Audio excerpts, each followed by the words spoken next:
अरे जुग जुग जिए सोलंदरा भवन बात भाग जागल हो। अरे जुग जुग जिए सोलंदरा भवन बात भाग जागल हो। ए ललना लाल हैया दुनवा के दीपक बनवा में आस लागल हो। ललना लाल हैया दुनवा के दीपक बनवा में आस लागल हो। लाल हैया दुनवा के दीपक बनवा में आस लागल हो। लाल हैया दुनवा के दीपक बनवा में आस लागल हो। ए कहां बड़ हो लइके के पापा, ए लइके के चाचा, लइका के अम्मा, अरे लइका रोवत है आके छुड़ा के ले जा लोगन।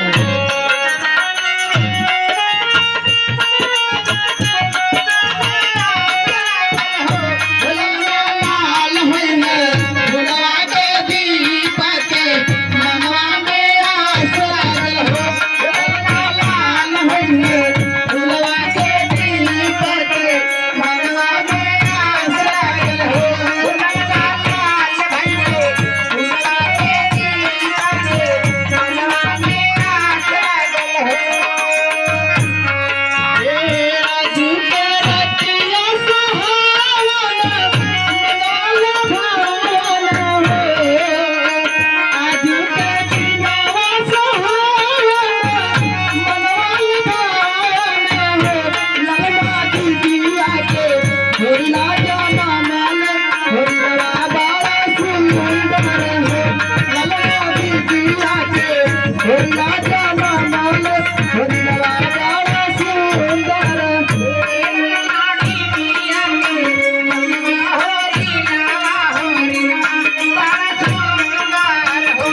ललना दीदिया के होइला बड़ा सुंदर हो। ए नदिया कहावे जैसे बाबूजी के अखिया हमारी के हो। नदिया कहावे जैसे बाबूजी के अखिया हमारी के हो। ललना मुहावा हो, ललना मुहावा हो, जाने सुरी जाला के सगरो देर भैया हो। ललना मुहावा हो, जाने सुरी जाला के सगरो देर भैया हो। ललना मुहावा है, जाने सुरी जाला के सगरो देर भैया हो। ललना मुहावा है, जाने सुरी जाला के सगरो देर भैया हो। सब के आ गए लइकवा के पापा बुझाता कहीं घूमे गइल बका। मुर्गी हला गइल है। लइकवा के अम्मा लइकवा के पापा एक के साथे आवा। एक के साथ है तो फरियाई रन फरियाई ना बोला बोला कहाँ गइल रे। अरे नकवा तो हवा जैसे बाबूजी के अखिया हमारी के हो। ललना मुहावा है, जाना शुरू जात सगरो देर भैया हो। ललना मुहावा है, जाना शुरू जात सगरो देर भैया हो। ललना मुहावा है, जाना शुरू जात सगरो देर भैया हो। ललना मुहावा है, जाना शुरू जात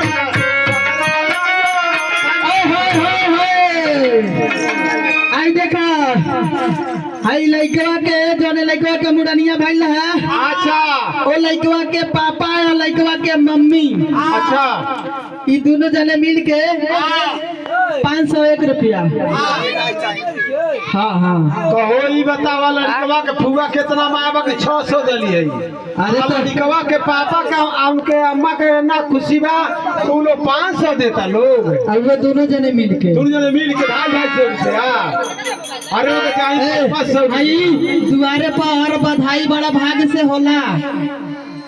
अब कोनो आ जाइए कि दुइया मिला तो फूल ही लोटा या फूल ही थरिया या का नाम है कि 10,000 रुपया आया एक सोना 5 मिनट में लेके चल जाइए कुल आई सधवा के आइल बाना सब चारी जाने केना पोलू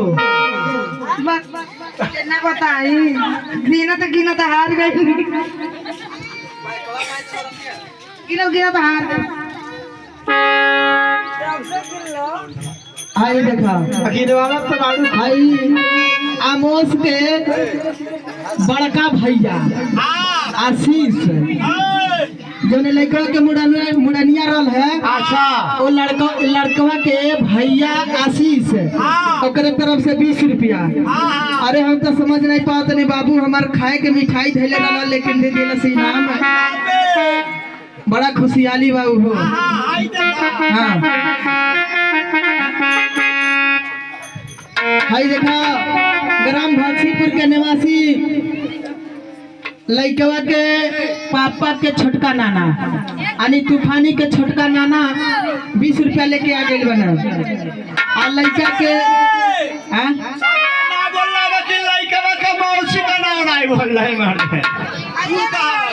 लड़कवा के मौसी आई अड़ी देखा हम तो जानते नहीं अइले नहीं बड़ी वैसे नमवा नहीं बोलत रही है आई के आइल बा लड़कवा के मौसी औरी के आइल बा लड़कवा के मामा तो अपन नाम पहले ही बोलो चलो ठीक बा भाई लड़का के पापा लड़का के अम्मा 501 रुपया लेके आइल बना लोगा लड़कवा के मौसी बाकी बाड़ी जल्दी से हो लड़कवा के मौसी अरे सासू सोहागिन बड़ी भागिन अब बनल काली हो सासू सोहागिन बड़ी भागिन अब बनल काली हो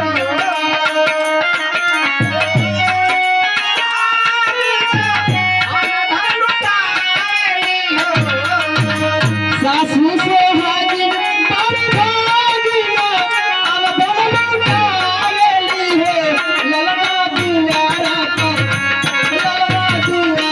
पर बाजला बधैया अगनवा उठे से हर हो ललना दुआरा पर बाजला बधैया उठे से हर हो ललना दुआरे पे बाजला बधैया महैया उठे से हर हो कहाँ बाड़ी हो लड़का के मौसी जल्दी से आके अपन नाम यहाँ रोशन कराओ ना तो पछताई भी बिना उनसे जाके 1,000 रुपया लेके आवा लड़का के मौसी से कहो लड़का के मम्मी पा 1,000 देबा नहीं कैला से लड़कवा के मम्मी मरचूस बाड़ी बाकी लड़कवा के मौसी खर बाड़ी 1,000 दी है अच्छा ठीक बा इंतजार करो अब हाथी लेके आई है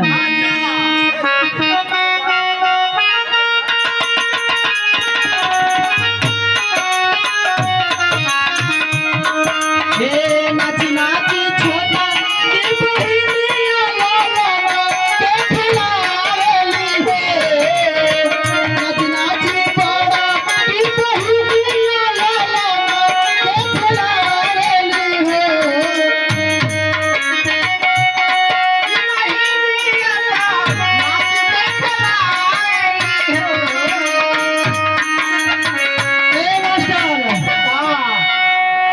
लड़का के पापा के बहिनी बाजहाँ से आई लिया 8-10 दिन के पहले अच्छा। लड़का की हुआ खिलावतिया हाँ ये तो सही बात बड़ा है। खुशहाली में भी हुआ सबसे ज्यादा जनबा की माया हुआ कैले वाला हाँ के ऊपर हाँ नहीं सही बात है यही से कहला कि नाची नाची बड़ा की बहिनिया लाला के खिलावेले हो नाची नाची बड़ा की बहिनिया लाला के खिलावेले हो नाची नाची बड़ा की बहिनिया लाला के खिलावेले हो ललना हंसी हंसी हे ललना हंसी हंसी सिंह की चलावेले रस